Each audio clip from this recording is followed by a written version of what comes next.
मांग संख्या 46 और मांग संख्या 47 पर आपने मुझे बोलने का अवसर दिया, आपका आभार। हम बचपन से सुनते और पढ़ते आ रहे हैं कि भारत गांव आधारित कृषि प्रधान देश है, लेकिन आज गांव व किसानों की स्थिति क्या, ये सब अपने सबके सामने है। आज जब हम कृषि पर चर्चा कर रहे हैं तब हम एक बात पर विचार करें कि क्या एक सामान्य किसान कृषि पर निर्भर रहकर अपना व अपने परिवार का पालन पोषण कर सकता है? यह विचारने प्रश्न है। एक सरकारी अफसर अपने बेटे को अफसर बनाना चाहता है, वैसे ही एक व्यापारी अपने बेटे को व्यापार में ले जाना चाहता है, परंतु एक कृषक अपने बेटे को कृषक बनाना चाहता है कि यह सोचने का विषय है, क्योंकि किसान खेती करता है, खेती करने के बाद सब पूरा प्रकृति पर निर्भर है। खेती प्रकृति कभी तो अतिवृष्टि हो जाती है, कभी अनावृष्टि हो जाती है, परंतु किसान के फसल का उचित जो लागत आती है वो भी उसको पूरा नहीं मिलता है। मैं माननीय मंत्री जी से मांग करता हूं कि अपने क्षेत्र में, पूरे राजस्थान में कृषि में जितना अपना लागत आती उससे ज़्यादा अब कुछ मुनाफा मिलाकर किसान को दिया जाए तो हर एक किसान खेती करने लग जाएगा।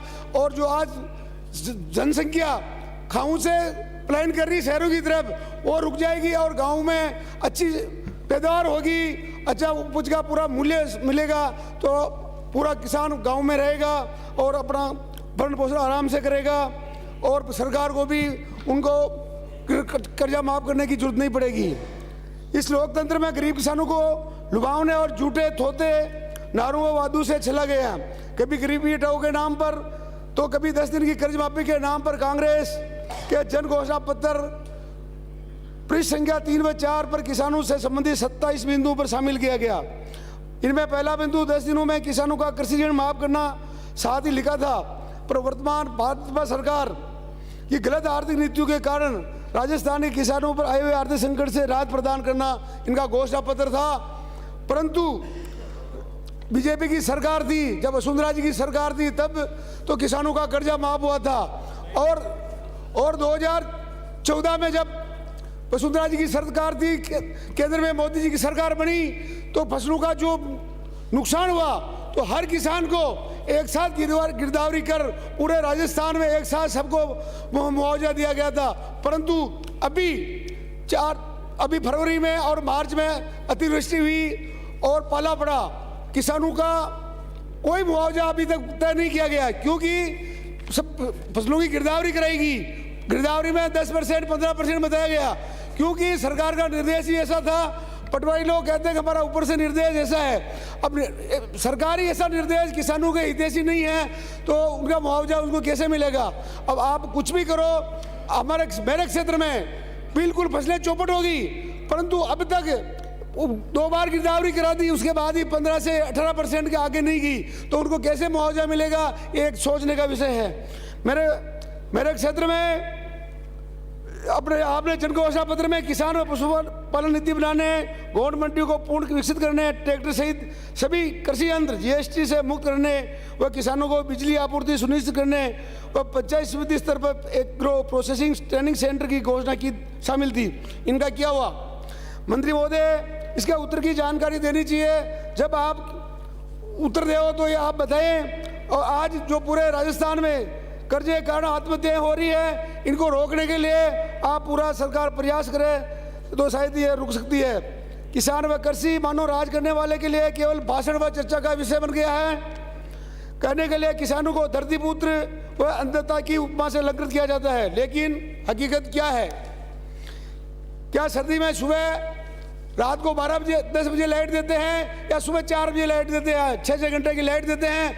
आपको मैं कृषि मंत्री जी को कहना चाहता हूं कि आप रात को ऐसी ठंड के कैसे पानी के पानित करें, ये अपने सोचने का विषय है। इतने 75 साल होने के बावजूद अपन सरकार किसानों को खाद बीज व बिजली समय पर नहीं दे पा रही है और सामान्य किसानों का जीवन स्तर नहीं उठा पा रही, तो हमें इतने बड़े इसमें अपन चर्चा करके क्या कर लेंगे?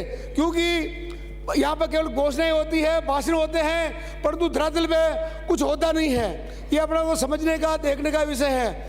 हमारे पूरे राजस्थान में हर पंचायत में सरकार की तरफ से बीज आता है। वो बीज गरीब आदमी को बांटा जाता है, पर वो बीज ऐसा होता है, उसकी क्वालिटी क्या होती है, वो या तो वो बीज उगता ही नहीं है, उगता तो उसकी पैदावार बिल्कुल ही नहीं होती है। मैं 10 साल सरपंच रहा, 10 साल में कार्यकाल में एक भी बार अच्छा बीज कभी नहीं आया जो किसान उसको उगा पावे, और जो जिसने भी खेत में डाल दिया वो कभी उसकी फसल का हक़ चुकाई भी उससे नहीं आ सकती है। यह अपने के लिए सोचने का विषय है। मैं कृषि की चर्चा करते समय देश के प्रधानमंत्री माननीय नरेंद्र मोदी जी का आभार व्यक्त करता हूं, जिन्होंने किसान सम्मान निधि योजना लागू की। 11 करोड़ किसानों का लाभ मिल रहा है। ये आज हमारे जो एक किसान का बेटा गांव से उठकर आज देश का प्रधानमंत्री है, तो उसने ये किसानों के लिए सोचा है। तो इस तरह राज्य सरकार भी, मंत्री जी और मुख्यमंत्री जी राजस्थान के किसानों के लिए सोचे तो अच्छा रहेगा। मैं मेरे क्षेत्र में कुछ मांगे हैं, मैं मंत्री जी से मांग करता हूं कि मेरे विधानसभा क्षेत्र में वो पानी की खूब उपलब्धता है, और 10 बड़े बांध हैं और 4-5 छोटे बांध हैं।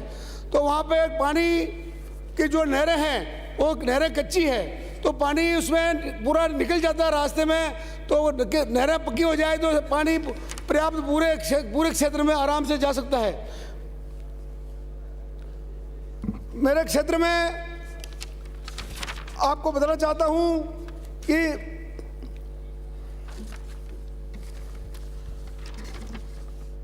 पशुपालन में सरकार की तरफ से किसानों को उत्तम नस्ल की गाय और भैंस बिगर ब्याज के ऋण से दिलाई जाए, तो डेयरी का उद्योग अच्छी तरह बन पाएगा और किसानों की आर्थिक स्थिति भी आगे बढ़ेगी। और मांग करता हूं कि मेरे हर पंचायत हेडक्वार्टर पर पशु चिकित्सालय और डॉक्टर की व्यवस्था की जाए, तो हर रोग में जो किसानों में पशुओं में जो बीमारी आती है उसका फायदा मिले। और तारबंदी आज 400 मीटर सरकार की तरफ से है, उसको 800 मीटर करें तो हर किसान को उससे फायदा मिलेगा, और जो नील गाय फसलों को बर्बाद करती है उससे अपन बचेंगे। Thank you. मैं मांग करता हूं सरकार जो आज जैविक खेती को बढ़ावा देने के लिए कुछ अपने यहाँ से सहयोग राशि सब्सिडी दे सरकार, तो उस सब्सिडी से किसान आगे उस जैविक खेती में उतरेगा, और धीरे धीरे 3-4 साल बाद फसलें फुल मुनाफा देने लग जाएगी, तो वो सब्सिडी से उसका आत्मबल बढ़ेगा। आपने बोलने का मौका दिया, धन्यवाद। Thank you.